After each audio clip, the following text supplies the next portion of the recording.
You said a bad word. She does all of that shit, right? To the point, one night, we have like movie night once a week. It's my favorite thing. We'll watch some Pixar thing, you know? And one of those great movies, you know? They're great. They're for kids and they're for adults. It's fucking awesome, right? So we sit down, we make the popcorn and everything. So we have this smart TV in the living room. Oh, people, this is a smart TV. Oh, is it smart? Oh, is this fucking TV? It's so goddamn smart that one time I was in there, I had all the lights out because we're gonna watch a movie, you know? But the TV's so smart, as I'm pressing on, which you don't even do, don't hit the on button. You hit the on button, that fucks it up. You gotta press 2 other buttons. Oh, is that what I gotta do?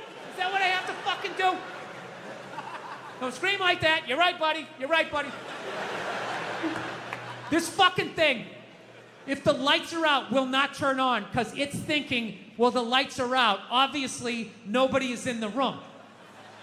Well, maybe somebody's asleep on the couch and they rolled over onto the remote. And meanwhile, I'm standing in the dark. You're gonna turn on because I fucking bought you and I fucking said so, right? So my kid comes on. She's like, Dada, don't scream like that. Don't scream like that. I'm like, you're right, buddy. You're right. I'm sorry. I'm sorry. She's like, Dada, why you scream like that? I'm like, I don't, because I paid all this money for this TV. I want to sit down. I want to watch the movie with you. And if, you know, every time I go to turn it on, it won't turn on. There's always something. So she put a little hand on my shoulder. She goes, Dada, she goes, it's going to be okay. It's going to be okay, right? Which I don't even think she knows what that means. I just think she knows when to say it. Because my wife always says that. Like, honey, it's going to be okay. Just relax. We'll get you another balloon. We can get you another one. So that's what she did. She was just going like, Dada, it's going to be okay, right? She had that little cute hand on my shoulder. And I don't know, it just hit me. And I was just thinking like, yeah, you're right. It is going to be okay, right? I mean, I could turn the lights on. I can relax, you know? I didn't even need to watch as long as I'm hanging out with you. This is great, right? It was like a profound moment for me for like half a second. Then another moment, then I felt like a loser because I'm like, how fucked up am I that a 4.5-year-old is like my life coach, like dropping these truth bombs on me? So, anyway, so I don't know. So I'm going to try to stay sober until I figure out, yeah, dude, it fucking sucks though. I'm not going to lie to you. Just every day taking life in the face. Praying for sleep. Oh, God, make it end.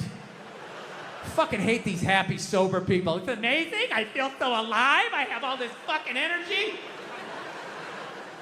How long does that take, you know?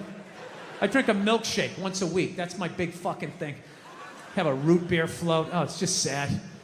It's just a sad thing. Like watching an old athlete that can't run anymore.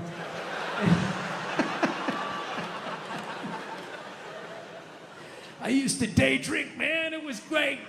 So, anyway. By the way, I haven't even mentioned how blown away I am that I'm even playing in this place. This is absolutely fun.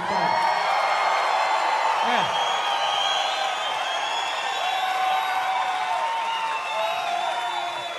Hilarious. You stay up here for like an hour with this wind, your fucking lips get all chapped. It's like you're standing on the front of a boat. So anyways, let's end with a couple of silly ones here. We'll be on our way, right? Let's see what I did. All right, I'm doing good here. All right, so here's a good one for you. A couple years ago, before all this stupid fucking pandemic shit started, you know, Mother Nature's half-assed attempt to get rid of the amount of people she needs to get rid of, you know, just procrastinating, treating it like a term paper. I was in New York. I had an acting gig, all right? I was playing a fireman, all right? Now, I'm not the best actor, all right? Some of you saw it. I hope you paid for it, you cheap bastards. You all watched it for free, you bastards. So anyways, I'm not the best actor, so I have to look the part. So I grew this giant, you know, fireman mustache, big, stupid fireman mustache, which looked great when I was wearing the whole fireman getup, and they put the fake dirt on my face. I looked like I had been fighting fires for 20 years, right? However, the second I took off the costume and they cleaned off my face and I put on my regular clothes, I immediately just looked like some sad old queen that never found love, right? And as luck would have it, I was in New York City in June. which I quickly found out was Gay Pride Month. The whole month. And let me tell you something, the gay guys show up strong. It is wall to wall. The fucking island is almost tipping over. There's so many of them. And I'm sitting there like going, oh my God, 30 days of this shit? I'm walking around with this orange Freddie Mercury fucking dick broom on my face. I am gonna be getting harassed up and down the street. I was an actor shake, man. I was fucking shredded. I gotta tell you something, man. When I tell you 30 days of June, not one gay guy even fucking looked at me. Forget about even hit on me. I have never felt so old and undesirable in my life.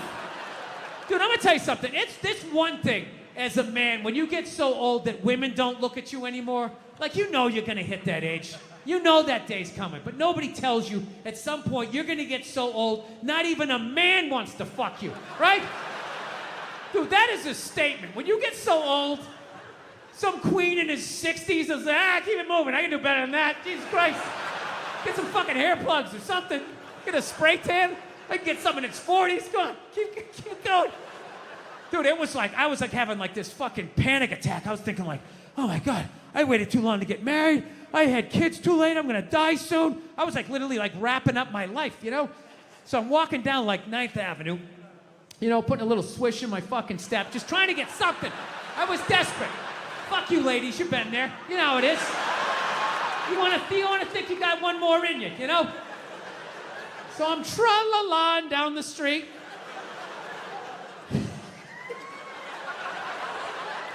I really wish that wasn't the truth. So I'm going down 9th Avenue, and all of a sudden I looked up, and about 2 blocks away, all of a sudden I see this lesbian coming up the block, okay? Now I know this is Boulder, Colorado, right? So you guys are all like, fucking, hey man, you know? Like, how did you like know she was a lesbian, man? Like, that's not cool. You just looked at her, you just knew she was a lesbian? You don't know her. How do you just know somebody's a lesbian? Easy. The same way you do. The same way other lesbians do. It's not calculus.